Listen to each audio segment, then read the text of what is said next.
moi, je suis Joël Béton, je suis le président de l'Union nationale des masseurs kinés aveugles et malvoyants de France. Je suis moi-même évidemment kiné.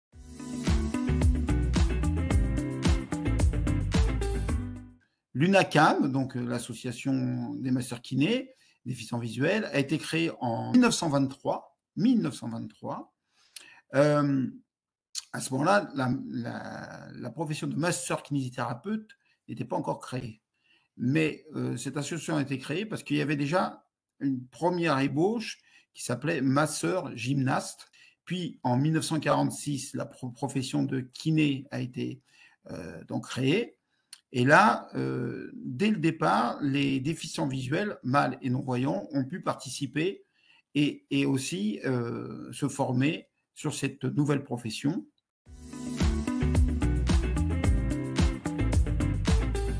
La formation est un peu spécifique dans le sens où actuellement 4 écoles de kiné forment les déficients visuels à la massokinésithérapie. Alors la différence de ces écoles par rapport aux instituts classiques, instituts de formation, c'est que le nombre d'étudiants est réduit entre 15 et 20 à peu près par promotion, ce qui permet premièrement au niveau pratique de pouvoir bien montrer à chacun comment ça se passe et montrer à chacun les mouvements, etc. Et puis aussi d'avoir des outils complémentaires dans le sens pour l'informatique, des documents numériques, des documents en braille, des documents enregistrés, des maquettes, et enfin tout ce qui peut aider à la compréhension. Donc, c'est surtout par rapport au toucher. Donc, c'est ça la différence de la formation. Sinon, la formation est exactement identique, même nombre d'années, même stage avec les autres, hein, donc les autres écoles, les autres instituts, hein, dans les hôpitaux, les cabinets privés, etc. Et puis, même diplôme, voilà. Donc, l'idée, c'est qu'on soit exactement, que notre formation soit identique à la formation pour tout le monde.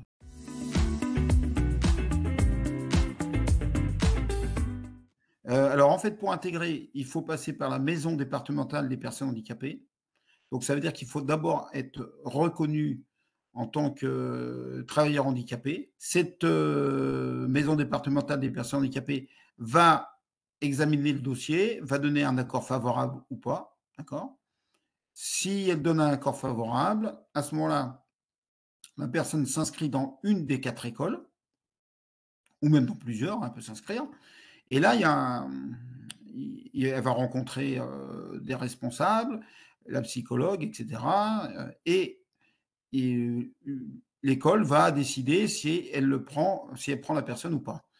Et la petite différence qu'il y a entre ceux qui voient et ceux qui ne voient pas, comme nous, ça rentre dans le reclassement professionnel, en fait, la formation est financée par la sécurité sociale, c'est-à-dire qu'il n'y a pas de frais et la personne peut être éventuellement logée. C'est-à-dire qu'évidemment, comme il n'y a pas des écoles partout, et ça sera compris dans la prise en charge. Hein, voilà. Donc, ça veut dire que pendant toute sa scolarité de formation de kiné, elle sera voilà, financée, toute sa formation sera financée. Et si elle a déjà travaillé, elle aura même droit à un revenu. Elle pourra avoir un salaire, comme un salaire, pour faire la formation.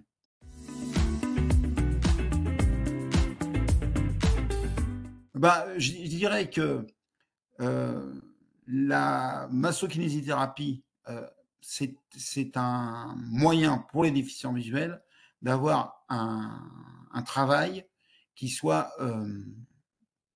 accessible et qu'on peut exercer aussi bien seul qu'en groupe ou en salarié. Nous, en tant que déficients visuels, on essaye même des gens qui n'ont pas le bac, on fait des formations complémentaires avant les études de kiné dans les 4 instituts. On fait des formations complémentaires pour qu'ils puissent obtenir un équivalent bac, puis ensuite attaquer les études de kiné. Dans les candidats qui viennent s'inscrire, il y a à peu près, on va dire entre un quart et un cinquième qui, en fait, sont en reclassement professionnel parce qu'ils faisaient un autre métier avant.